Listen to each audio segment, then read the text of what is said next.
So we have Parshas Pinchas this week. Pinchas this week. No problem. Yeah. 100%. 100%. No problem at all. No problem at all. We're live. Okay. So we are going to do Parshas Pinchas this week.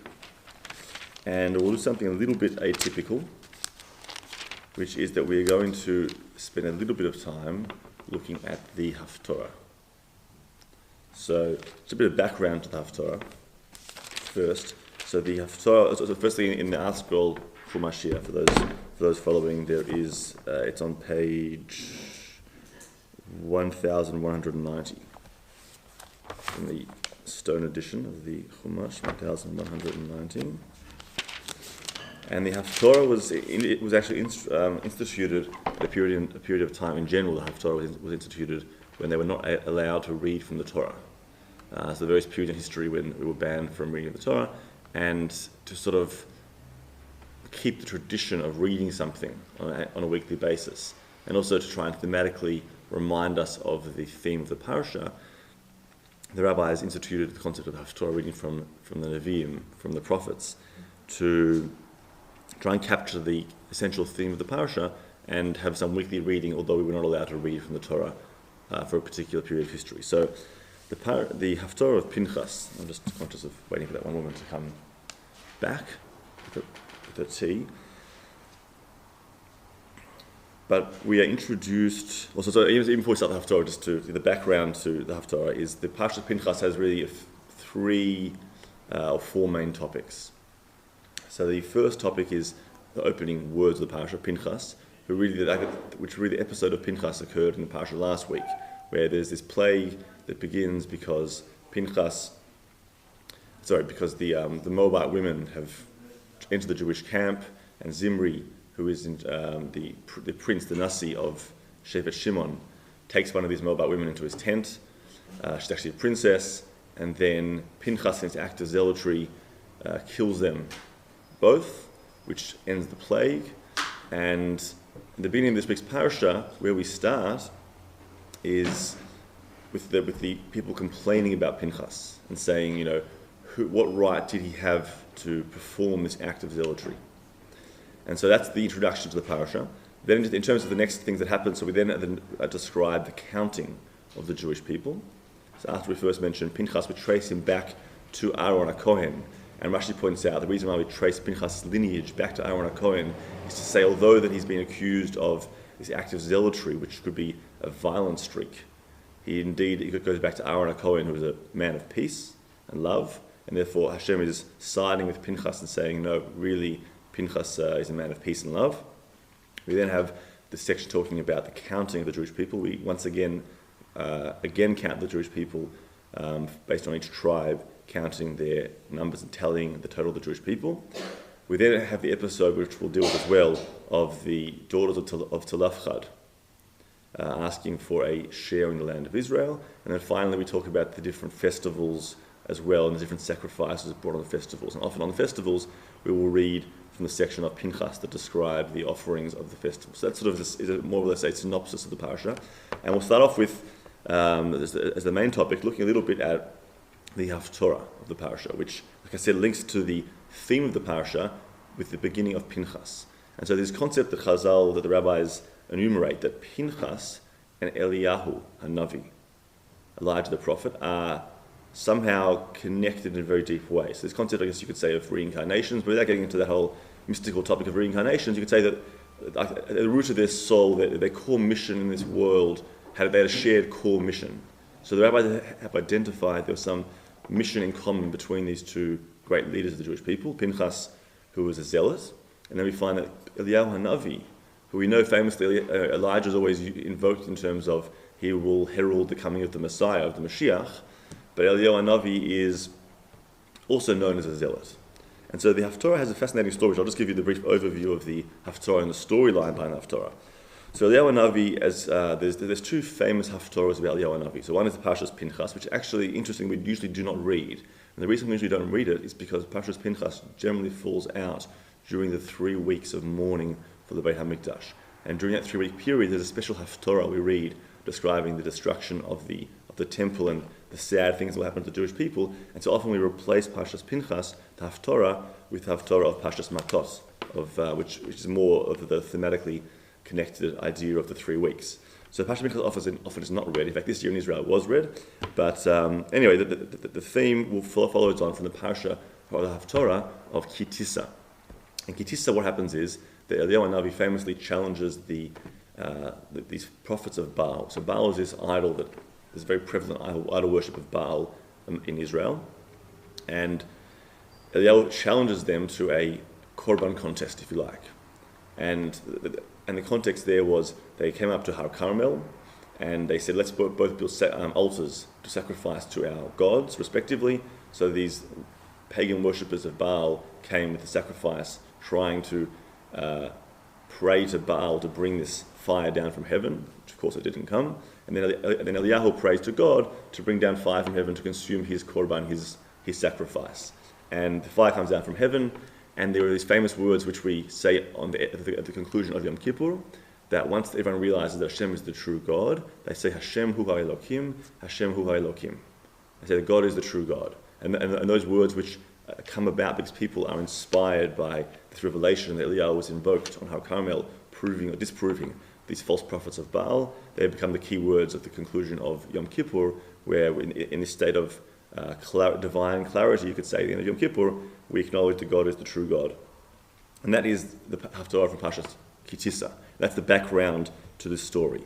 So I guess as the follow-up to the Haftorah in Kitissa, Eliyahu Hanavi eradicates these prophets of Baal, these false prophets, and he kills them.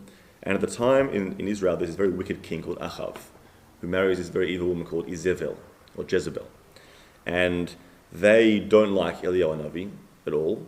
And so what happens in this Haftorah is that Achav and Izebel tell Eliyahu Hanavi that they're going to kill him, because they're unhappy because they're also worshippers of Baal. And so they're unhappy that Eliyahu is trying to uproot the worshippers of Baal. And so Eliyahu Hanavi runs for his life. Because he fears that Izebel and Achav, who were the king and queen of Israel at the time, are going to kill him. And so he runs away, and basically, in fact, interestingly, at a point of time, he says to God, I've had enough, I want to die, this is too much for me. But God says, no, and so this angel comes to Eliyahu and forces him to eat. And then he runs for 40 days and 40 nights. So he has one amount of food that lasts him 40 days and 40 nights. And where does he run? Amazingly, to Har Chorev, which is also Har Sinai. So he runs into the desert to Har Sinai, all the way down to Har Sinai, in Sinai, and God calls out to him and says, Eliyahu, where are you? And Eliyahu says, I am zealous on your behalf, God. He says that I've rebuked the people who abandoned your covenant, and I've destroyed all these altars of these false gods. And then basically God tells Eliyahu that he has to do a few different missions, including appointing a new king, because Achav is wicked and he has to be dethroned. But interestingly, Hashem also tells Eliyahu he has to replace himself with a new prophet, who is going to become Elisha, the prophet who replaces Eliyahu Hanavi. So basically, God is telling Eliyahu, where are you? He communicates to him, and Eliyahu responds, I am jealous on your behalf, I'm zealot on your behalf. He's lived this life where his mission has been to be jealous for God and really rebuke the people in a very strong way. And God tells him, your mission has come to an end, and now it's time to appoint a new prophet. And so the commentators see from here a few points. So the first point is this idea of linking Eliyahu and Pinchas, because there's this term that in the Hebrew, in Pasuk, which one is it? Pasuk Yud, in Pasuk 10 there, it says, Vayomer kano kineti l'Hashem Elokei Tzavaot. He says, I've been exceedingly zealous for you, Hashem. But in English we say, I've been exceedingly zealous. But in the Hebrew, there's two expressions there. There's kano kineti. It's a double expression of jealousness or zealousness.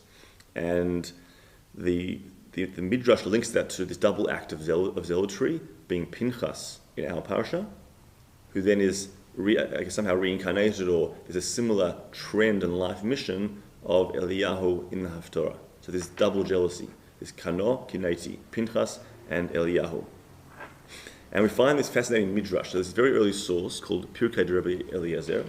And this Pirkei de Rabbi Eliezer, it tells us about a famous custom that we're all very familiar with, and that is that Pinchas is rewarded, or so it seems from the Midrash, with what we know as the Kisei Shel Eliyahu. So there's this special throne of honor at every Brit Milah ceremony that we attribute to Eliyahu Hanavi, who is invited to participate at every occasion of a Brit Milah.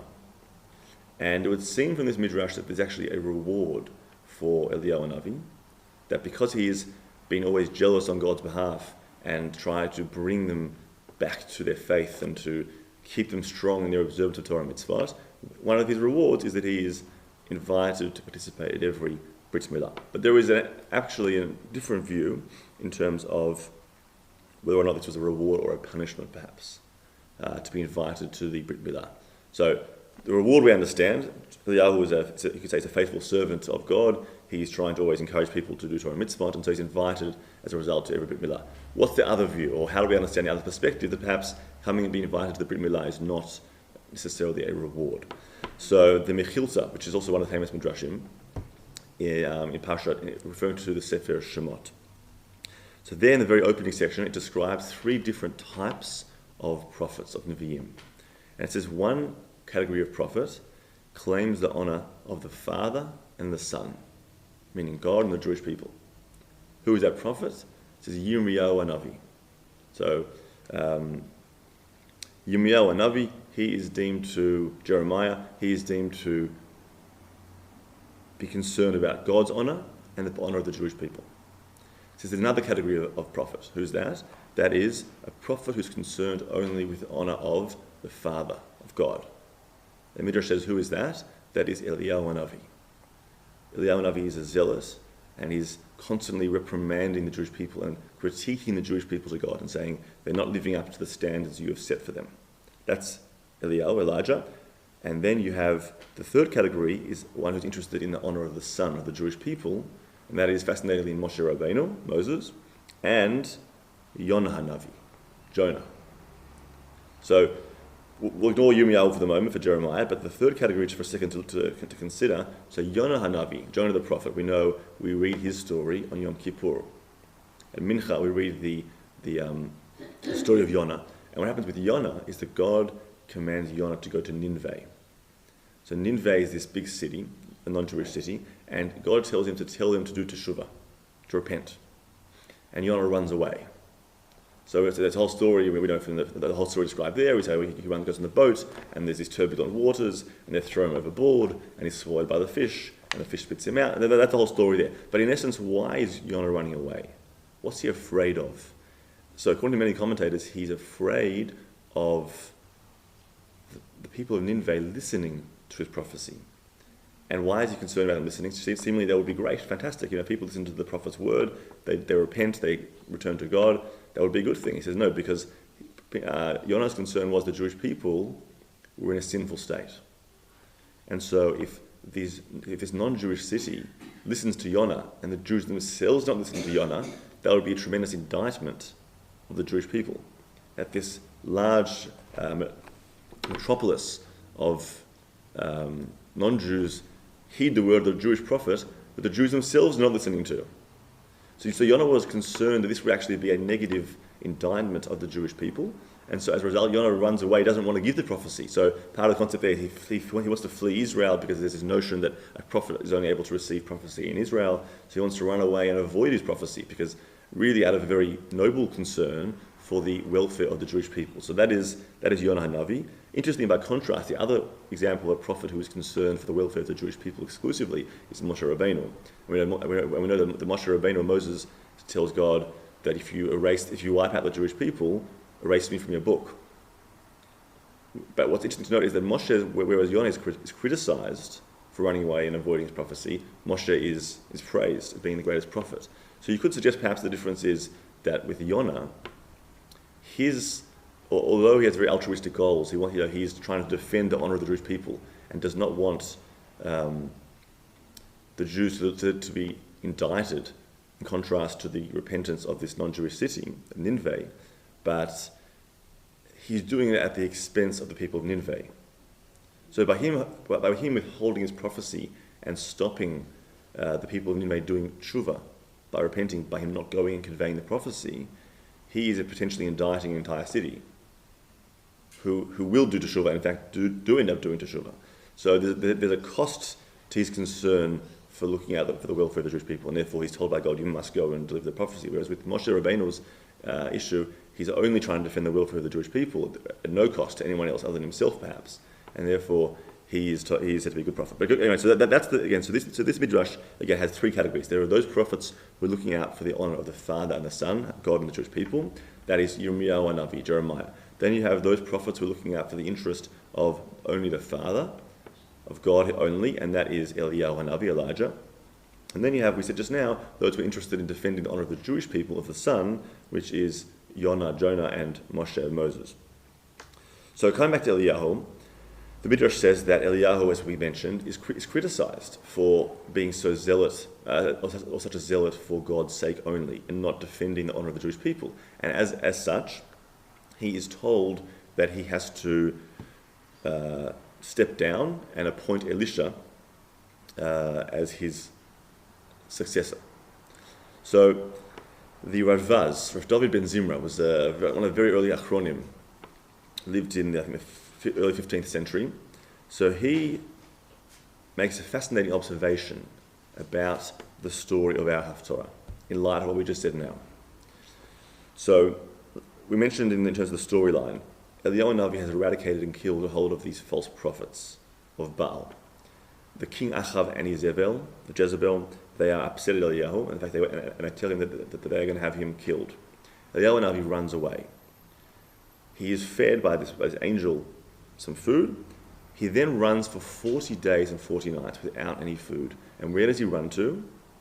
He runs to Har Chorev, which is another description of Har Sinai, of Mount Sinai. Now the Ravad says this evokes a certain imagery. Why does God communicate to Eliyahu, to Elijah, on Har Sinai, of all places? And secondly, if he has a message to communicate to Eliyahu Navi, which is basically telling him that I'm going to replace you, and that your mission is done, and your time has been served, why doesn't he communicate with him immediately? Why make him run 40 days and 40 nights, fleeing these Achav and Jezebel, out of fear for his life, and then 40 days later, after he's been running without any food and water, tells him, sorry, your time's up. Day one, tell him, sorry, Eliyahu, your time is up. Why wait 40 days? I don't know, but it's very similar to what Moshe Excellent. did, that Excellent. he went up to Mount Sinai and he didn't eat for 40 days and 40 nights and he was up there to get the Torah. Precisely. And that's exactly, and the Ravad picks up on that point precisely and says that actually God does not want to communicate to Eliyahu Hanavi on day one. And why not? Because he wants to give him time to reflect on where he's running and the parallels between what he is doing and what Moshe Rabbeinu did. Moses did all those years earlier. That he also, for 40 days and 40 nights, what was your name? What was your name? Lisa. So Lisa mentioned that Moshe Rabbeinu also went 40 days and 40 nights without food and water, also was on Har Sinai, Mount Sinai, but as we know from the Midrash, Moshe Rabbeinu was it's a totally different class and category of prophet, in the sense that Moshe Rabbeinu's sole focus was the welfare of the Jewish people. And he was always pleading even selflessly to his own demise potentially. Moshe selflessly pleaded on behalf of the honor of the Jewish people, saying you have to preserve the integrity and constitution of the Jewish people.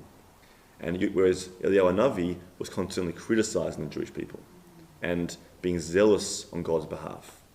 And so in a sense, the Ravad says that the God specifically waited 40 days and 40 nights until Eliyahu had arrived at Har Sinai to almost tell him, Eliyahu, did you reflect on the fact that you've been too zealous? Perhaps you should be more like Moshe Rabbeinu, who was also at Har Sinai after 40 days and 40 nights without eating. And so when he calls out to Eliyahu, he asks Eliyahu, what are you doing here? Why did he ask him, what are you doing here? It's almost, have you picked up on the message of this place, of Har Sinai, where your forefather Moshe Rabbeinu stood all those years earlier defending the honor of the Jewish people? And so Eliyahu's response is very striking now, that in that verse 10, which we mentioned before, he says, God, I'm here and I'm jealous on your behalf. And at that point, God tells him in verse number 10 that, or after that, that it's now time to step down. So in other words, there's this there's this theme here of this jealousy or zealotry has gone a little bit too far. And according to this approach, the Prisha, one of the commentators on Shulchan Aruch, on the Code of Jewish Law, mentioned that actually Eliyahu Navi being invited to the Brit Milah ceremony is in a sense, I don't know, punishment's not quite the right word, but it's almost a life lesson to Eliyahu Navi. So Eliyahu Navi, on the one hand, it's funny because Eliyahu Navi is perhaps the most famous of all prophets. Both because, as I mentioned before, he is the one who will herald the Messiah coming, the Mashiach.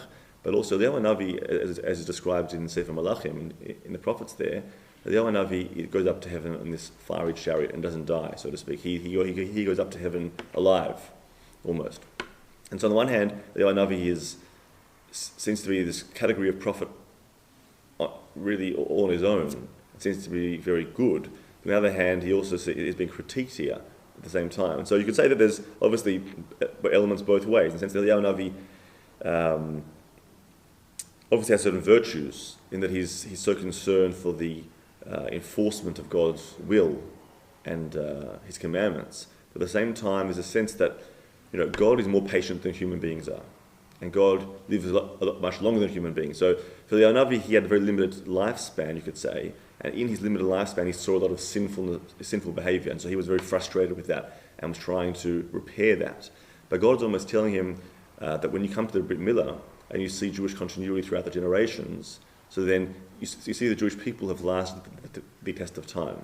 And so in your small lifespan, you only witnessed a very small section of Jewish history, and that period of time things might have been a little bit bleak.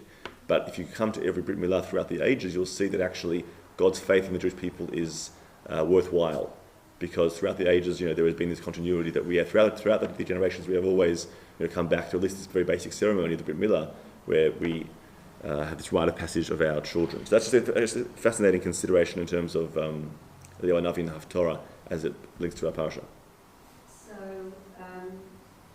So in one way, God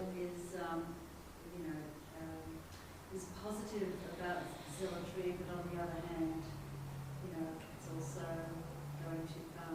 Right. Yeah. And with Pinchas. So with Pinchas, it seems like it's a good thing, right? Because he's given he becomes a Kohen. Yeah. Becomes a Kohen, which almost seems so ironic because a Kohen is meant to be a man of peace. Yes. Right, and Pinchas seems to be a man of war.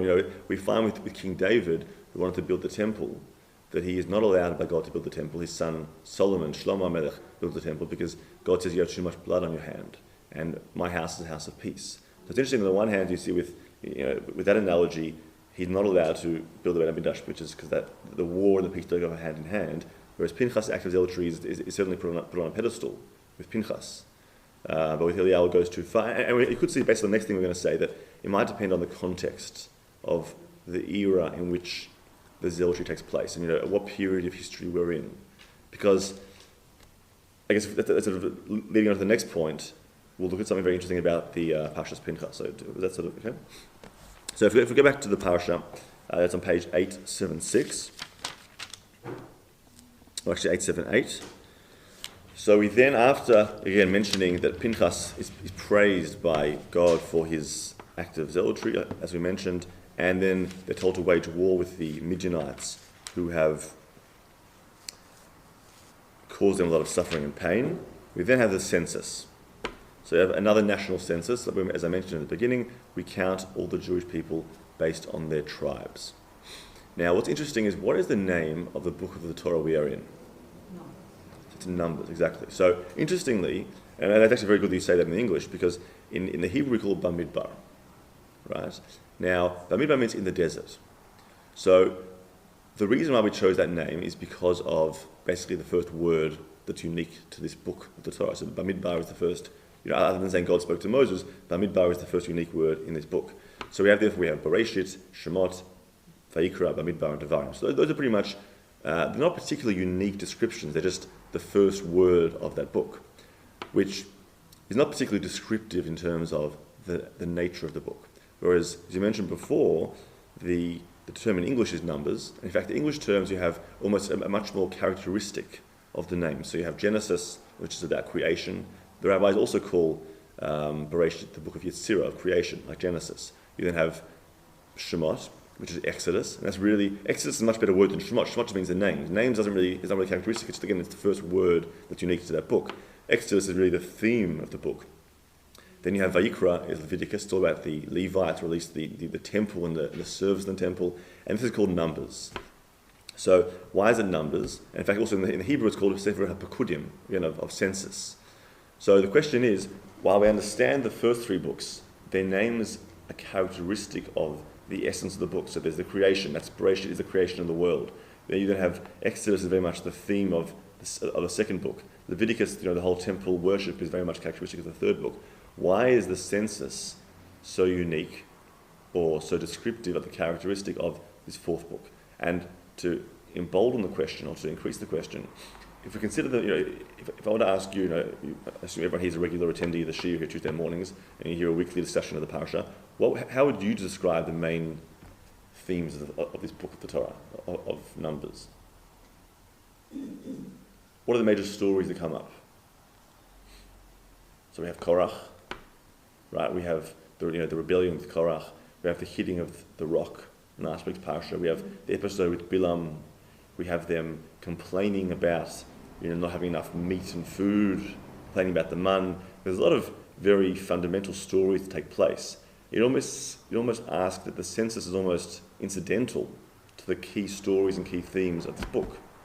So how does the census become somehow an integral descriptor of a label that describes the essential characteristics of this book? And so there's a fascinating view of the Netziv. The Netziv was sort of Naphtali Tzvi Yehuda of Berlin. It came from Berlin, as his name indicates, but became the Rosh Yeshiva of Volozhin. So Volozhin was one of the famous yeshivot in Lithuania. And the Netziv in his commentary, in his introduction to the fourth book, asks this question. And he asks, why is this term numbers, or pekudim, the counting, the census, fundamental to this book of Bamidbar? And he says that's such a fascinating observation, that he says that the Sefer Bamidbar, in effect, or in essence, is actually a bridge between the era of the desert and the era in Israel. So the book of Bamidbar really spans the entire 40-year period of being in the desert, from the period of Exodus until the moment we're on the precipice of entering Israel at the end of Moshe Rabbeinu's life, which will then enter Israel in the prophets during the time of the tenure of Yehoshua, of Joshua. So really this, whereas Devarim is really a repetition of all history, Bamidbar really bookends the entire experience of the Jewish people from Exodus until entering Israel. And so in a sense, the census is counting the Jewish people, and as part of counting them, we are tracking the change that takes place in the desert from their status and experiences post-Exodus through the 40 years of the desert, and then preparing them to enter into Israel. And there's two major shifts that we see in terms of the census and how they're counted. So the first thing you'll note if you read through the counting here in the census is that they are counted by tribe. So every tribe is counted, some of the key families are mentioned, and then there's a tally at the end of each tribe's counting. So you have Reuven, then you have Shimon, then you have Gad, then you have Yehuda, Issachar, etc. And each time their tribe is counted, and then a tally is given. If you look at the beginning of Bamidbar, the way they're counted is that they are counted twice. They're counted by tribe, and they're also counted based on the way they camped around the Mishkan. So as we know that the Mishkan was built, and then there was a setup where there were 3 tribes on each side of the Mishkan. 3 to the south, 3 to the north, 3 to the east, and 3 to the west. And so the Torah also counts them in their formation around the Midbar based on the groupings of these 4 groups of 3 tribes around the Mishkan, around the tabernacle. And so whereas in this counting now in our parasha, in Pinchas, it doesn't mention them as they are around the Mishkan, it only counts them based on the tribes. The second point that comes out of this is that by contrast between the counting at the beginning of this book of Bamidbar and now towards the end of the book of Bamidbar is that the order in which Yosef's sons are counted. So as we know, Yosef had 2 sons, Ephraim and Manasseh, and they become two independent tribes. Ephraim and Manasseh become part of the counting of the 12 tribes. And whereas in the beginning, Ephraim is counted before Manasseh, in Pinchas, Manasseh is counted before Ephraim. So there's a switch of the order. Now, who was older? Manasseh was older. So why in the first instance is Manasseh counted second, and in the second instance is Manasseh counted first? So just in terms of that particular point, this actually answers another fascinating story going all the way back, backtracking to the end of the first book of Bereshit, in Parshas of Vayechi. It's the end of Yaakov Avinu's life. And he calls Yosef, his son Yosef, Joseph, to come in and bless his children Ephraim and Manasseh, who, by the way, becomes the archetypal bracha we give to our children, at least to our sons. We say, you should be like Ephraim and Manasseh. So he calls them in, and Yosef arranges that his children are aligned in front of his father Yaakov, with Manasseh to Yaakov's right, and Ephraim to Yaakov's left. Now, why did he do this in this formation? Because Manasseh was the firstborn. So he wanted Yaakov to place his right hand on Manasseh's head, who was the firstborn, and his left hand, which was considered weaker, on the head of Ephraim, the second child. Yaakov famously switches his hands and places his right hand on Ephraim and his left hand on Manasseh. And there's a lot of commentary, there's a lot of ink that's been spilled about that particular episode of why it's done like that. But so the Netziv has his own 2 cents to add.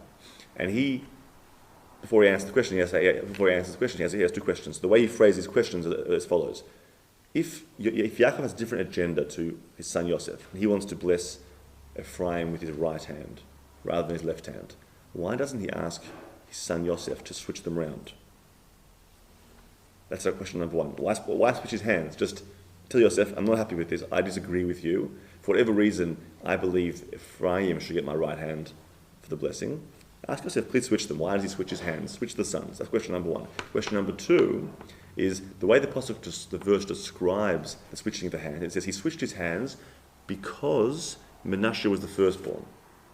Now, if we analyze that, is that the reason why you would switch your hand? That's not the reason why you switch your hands. That's the reason why you shouldn't switch your hands, because Manasseh is the firstborn. You should say he switched his hands because he disagreed, not because that Manasseh was the firstborn. So in light of those questions, the Netziv suggests a fascinating approach that by keeping the structure as he did, with Manasseh to his right and Ephraim to his left, the reason he switched his hands is because he saw a certain spiritual potential in Ephraim. Although Ephraim was younger, he saw a spiritual potential in him over a superiority. Why? Because Yehoshua, who replaces Moshe Rabbeinu, came from the tribe of Ephraim. So he saw a certain spiritual greatness and potency in Ephraim over Manasseh. So he wanted to give Ephraim the blessing with his right hand. But Manasseh, by keeping Manasseh there, instead of switching Manasseh and Ephraim around, he switched his hands. He kept Manasseh next to his right leg, because Manasseh was on his right side. So his right hand gets placed on Ephraim, but Ephraim is still opposite his right leg. So why is that significant? Because Manasseh, it's true that Ephraim was going to have greater spiritual descendants, being Yoshua bin Nun, who was Moshe's replacement. But Manasseh had a certain leadership quality that was also greater than Ephraim. And so that symbolism remained because he kept Manasseh at his right leg, on his right side. Although he acknowledged the spiritual quality of Ephraim by placing his right hand, he also acknowledged the inherent latent leadership quality, not spiritual quality, but the leadership quality in Manasseh being at his right side. So why are we bringing up going back so far to Bereshit? Because the Netziv suggests that is part of the nuance and the shift between the order they counted in the beginning of Bamidbar and the way they counted at the end of Bamidbar and Parshas Pinchas. Because like I mentioned, in the beginning of Parshas Pinchas, and sorry, even go back a step, according to the Netziv, the reasons why we count them is what we're tracking here. We're tracking the change that took place between the beginning of the period in the desert, which was very much a miraculous cocoon of this idea of this utopian spiritual environment where they were in clouds of glory, they were being fed by the man from heaven, they were watered from the Be'er Miriam, from Miriam's well, and then that's transitioning into much more natural national experience in Israel, where they'll have to fight wars and live a much more, earthly life in a sense. And so the census tracks these changes. And so there are some subtleties reflected in the different way they're counted. So like I mentioned before, the first way they're counted differently is that in the beginning of Bamidbar, they're counted by the tribes and as they camp around the Mishkan. Now that camping around the Mishkan is unique to their desert experience, when they're surrounded by clouds of glory and their whole life is centered around the epicenter of God being His divine presence residing in the Mishkan, in the tabernacle, and they're all camped around that. And that was a uniquely desert experience. So when we counted them both by tribe and in the way they're camped around the Mishkan, around the tabernacle. Whereas in the end of Bamidbar, in our parsha, they're counted only by tribe. And it says in Sid, that suggests that now they're not being counted around the Mishkan because that's not their goal anymore. They're now transitioning to the next stage of their national experience, which is entering Israel, which is a whole new phase of the journey. And now they'll have to fight wars. Now they'll have to conquer territory and create agriculture. It was less obviously miraculous lifestyle than the period of the desert. So whereas in the desert episode, in the desert era, their role and definition is centered around their existence around the Mishkan. And so they're counted as they camp around the Mishkan. Whereas now they're going into Israel, they're counted by tribe because they will fight battles based on each tribe and the territory each tribe needs to conquer. And so there's this transition taking place between, and even in fact, even the stories of Bamidbar, the end of Parshat Korach and Chukat, so at the end of Chukat, 2 weeks ago, they fight the battle against Sichon and Og, which is the territory on Transjordan. And they fight those battles with Moshe Rabbeinu, and that's also this new phase of existence that's taking place. And also, really, you could say that all the stories in Bamidbar, at their core, is this challenge of identity, which is, what is the real, true identity of the Jewish people? Are we a nation that resides in the desert, in this utopian spiritual enclave? Or are we a nation that's going to conquer territory and live a land within natural constraints and laws? Although obviously there's always a supernatural element to the Jewish people, but it was a more natural experience, a more earthly experience. And so, in a sense, throughout Bamidbar, you could characterize most of the famous stories by this tension between these two roles that we're trying to transition them into, from this supernatural role, which begins with the Jewish people's creation and birth at the Exodus of Egypt, where there's this miraculous birth with the 10 plagues, splitting of the sea. It's a very miraculous birth story of the Jewish people. Then you have the 10 commandments given on Har Sinai, also a very miraculous godly experience. And then throughout the 40 years, we're trying to help them transition to this new phase. And so that's why there's a different nature of the counting, reflecting the different aspect of the Jewish people. Again, in the first instance around the Mishkan, that was their more divine utopian reality, and then afterwards only by the tribes. And that also reflects the other point, because, like I mentioned, in the first counting, Ephraim comes before Manasseh. In the second counting, Manasseh comes before Ephraim, because that's the same theme. Because Ephraim has a certain spiritual leadership quality. Therefore, in the first counting, when we're trying to identify their core spiritual qualities, Ephraim is counted first. Now we're looking at their leadership qualities to go and conquer the land. And in that element, Manasseh has certain leadership qualities that surpass Ephraim. And therefore Manasseh is counted first in the census in our parsha this week. And some commentators want us to take that idea and also explain the episode, although it's not our parsha this week, try and explain the episode of the hitting of the rock. And say that there was this dilemma. Should Moses speak to the rock or hit the rock to bring out water for the Jewish people? And so some commentators express this notion that the dilemma of hitting the rock or speaking to the rock is about what is the greater message for the Jewish people. So speaking to the rock is more miraculous in a way. Hitting the rock is more forceful and mundane.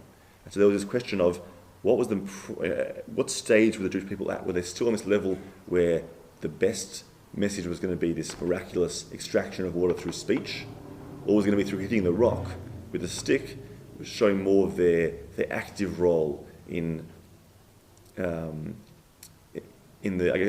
more active role in the formation of their own identity, whereas the speech was this more passive role where God was revealing himself to them, taking care of them, and the Jewish people were more passively cared for and looked after in this cocoon of the clouds of glory. So that's a fascinating idea in terms of just understanding the essence of this book. So again, we asked the question, why is this book characterized the book of Numbers or the book of the census?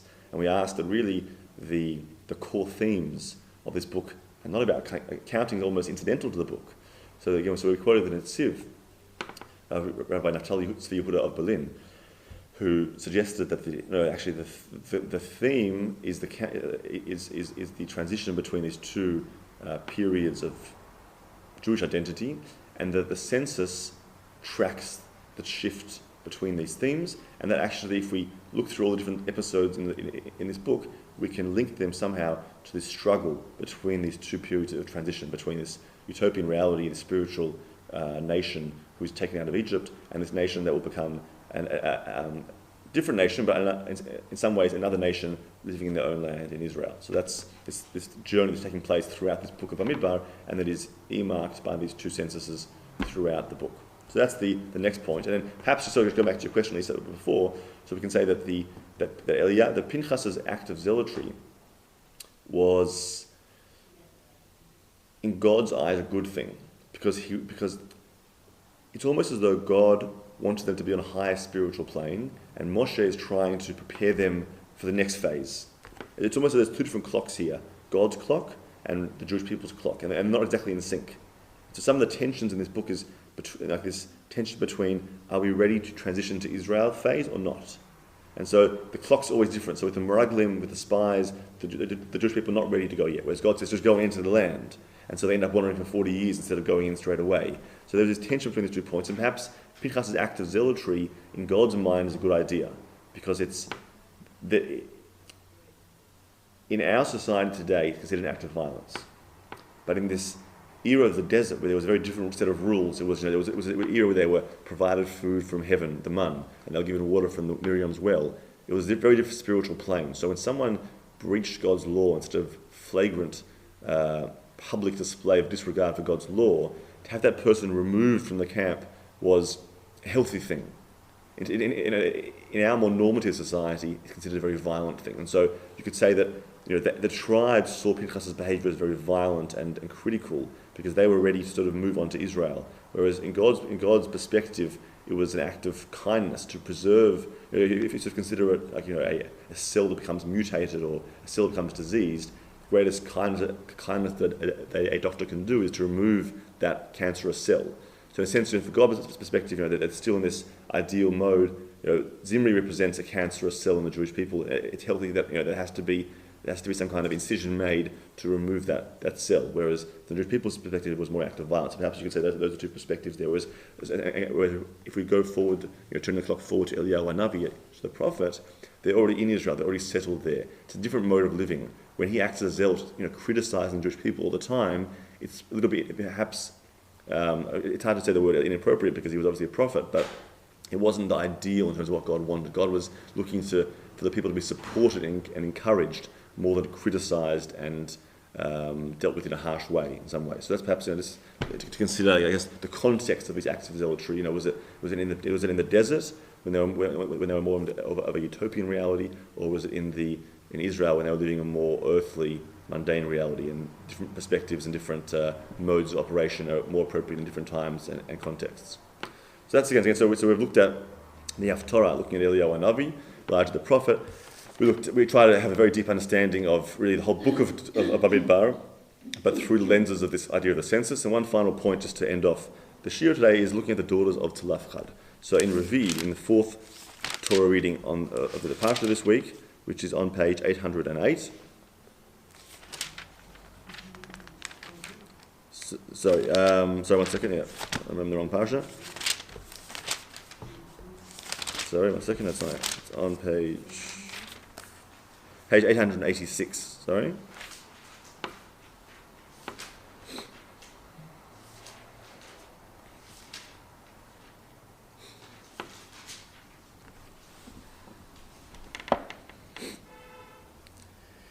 So here we describe the daughters of Tzlafchad. So the story here is their father Tzlafchad has passed away.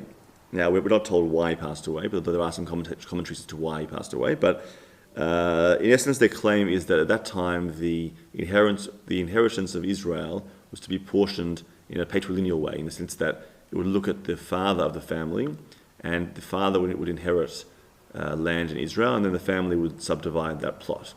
So they came to Moshe Rabbeinu, to Moses, saying that our father is not here, and therefore, according to the law as we understand it, we do not deserve a claim or a stake in the land of Israel. And they asked Moshe Rabbeinu, saying, please give us a land in Israel, even though we have no father. And normally the land would be allotted by the father. We don't have a father, but can you still give us a portion in Israel, in the land of Israel? And the answer, and then Moshe says, I'm not sure, I'll ask God. And then God tells them, yes, these women are given a share in the land of Israel. And Rashi comments here that their interest in a share in the land of Israel. So let me show you the Rashi for a second. Rashi is in...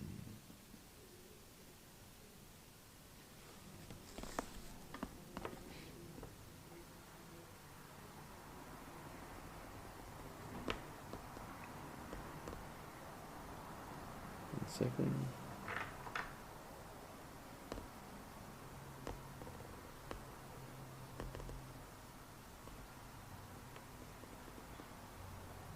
So I'll just list what this Rashi is in a second.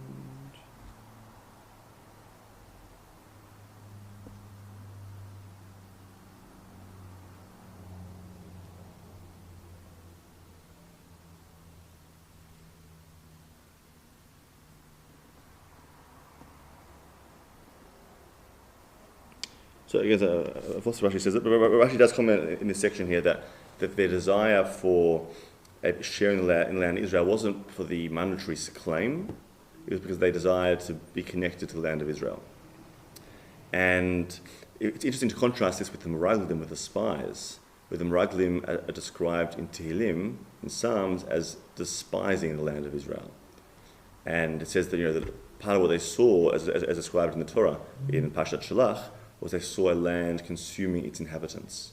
So they saw a very tough, difficult land, which, it's almost, you can see it today, like often people say, it's hard to live in Israel today. It's a difficult land, there are wars, and, it's hard to earn a living, which is perhaps, not the right way of describing Israel. But that's how the spies saw it. And because of that, they sensed a certain dislike for Israel, and they came back with a negative report, as we know, and that became the beginning of Tisha B'Av. But if we contrast these daughters of Tzlafchad, who were so desperate not for a financial stake, but they were desperate for a connection, for a share in Israel, and if we contrast that to the Meraglim, who despised Israel, we have this fascinating comment of the Kli Yakar, who actually in Parshas Shalach comments that Hashem tells Moshe Rabbeinu, Shlach lecha anashim, send spies, or male spies, or actually really the translation is send men. But the Kli Yakar says, why the focus on send men? So it says beautifully, it says, if you sent women, they wouldn't have the negative report, because the women love Israel more than the men. That's what the Kli Yakar suggests, fascinatingly. So I thought it was appropriate to mention that women's shir. But I was thinking that perhaps behind this is that, and this is my own suggestion now, why is it the women loved the land of Israel more than the men? So there's this idea in the Gemara, in the Talmud, that women have this quality called a bina yetera. So in bina, it's also appropriate to say the term bina, so they have bina yetera. So what does bina yetera mean? Literally you'd say they have extra wisdom. But what the commentators explain is bina, you have the term chachma, bina, and da'at, which are all different forms of knowledge or intelligence. So what's their unique qualities? So bina, one of the ways of understanding bina is that it's more this intuitive understanding, or today we call it emotional intelligence.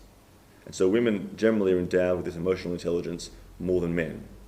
And as a result, you find this concept that women are more spiritually inclined and connected. For example, in the morning brachot, the women make the bracha, she'asani kirtzono, you made me as per your desire, or as per your will. So women are defined as being in the will of God, in contrast to men. So women are more aligned, and perhaps it's because and women generally are more spiritual and are more connected to God than men. So I was thinking about it, and perhaps there's this link because this power of women, of this bina yetera, having this intuitive understanding of people, of reality, makes them more connected to emunah, to having faith. Because one of the challenges of faith is seeing seemingly disparate, unlinked events and reading the messages between the lines, or finding the energy or the power or the providence that connects the dots. So if we sort of borrow this understanding, this intuitive understanding of women, this Bina Yotera, I like to suggest that whereas the male stereotype of being much more chachma oriented, in other words, being just the pure, so like this, analytical but emotionally devoid strength and quality. So you see things, you make certain observations based on what you see. So the spies saw Israel and saw a difficult, hard land. And they interpret that in a very male way and said, they saw certain realities and they draw certain conclusions about the challenges of moving into Israel.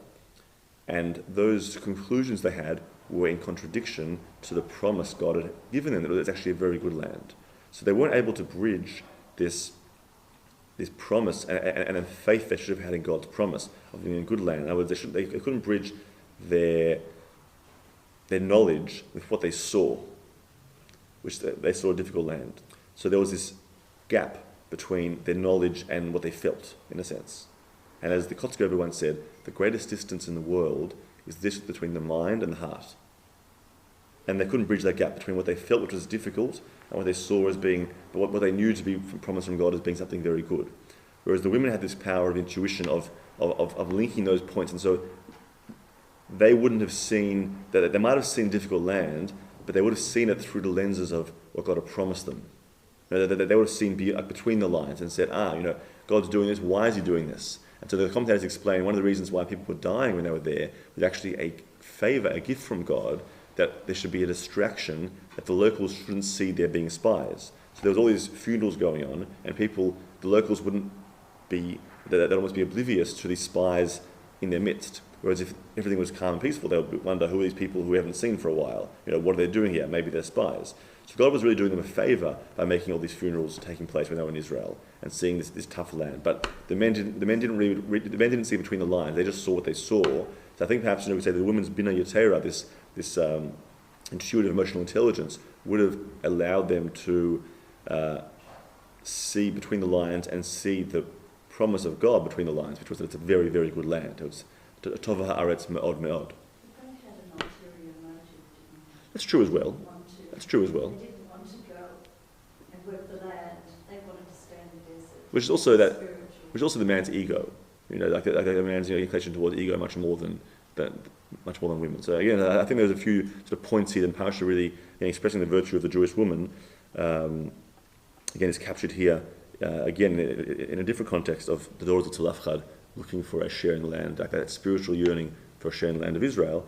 And just to end off for Rav Palm, who was the Shiva in Torah Vadas in America, he said here, you see here that love sometimes can overcome questions and doubts. He says here, you could have said, imagine, put yourselves in the shoes of Tzalafchad's daughters. They come to Moshe Rabbeinu with this request that this was uncharted legal territory, in a sense. So far the law as it was known was only men inherited a share, and their families, women and children included, inherited it along with the men. So they're now challenging, imagine like a high court challenge. It's never been done before. And so you could say, what's the point? Maybe it'll be embarrassing, what do I gain? But they had such a yearning to be in Israel that they said, we'll do it anyway. And he says, from here you can learn this lesson. Often we have good ideas of ways we could help people, things we could do for the community, and we say, but will it work, and will it be accepted well, and will it be successful? And often these doubts stop us doing good things. And he says, you see from these daughters that when you're passionate about something and you're inspired by a certain vision, that inspiration and that passion and that love for something can often allay those doubts and put those fears aside.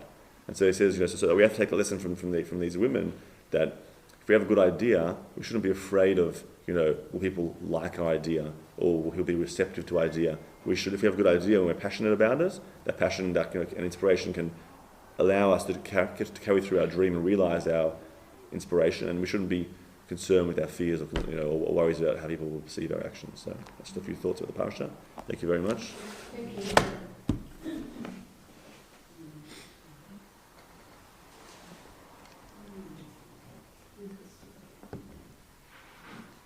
Any questions or any thoughts?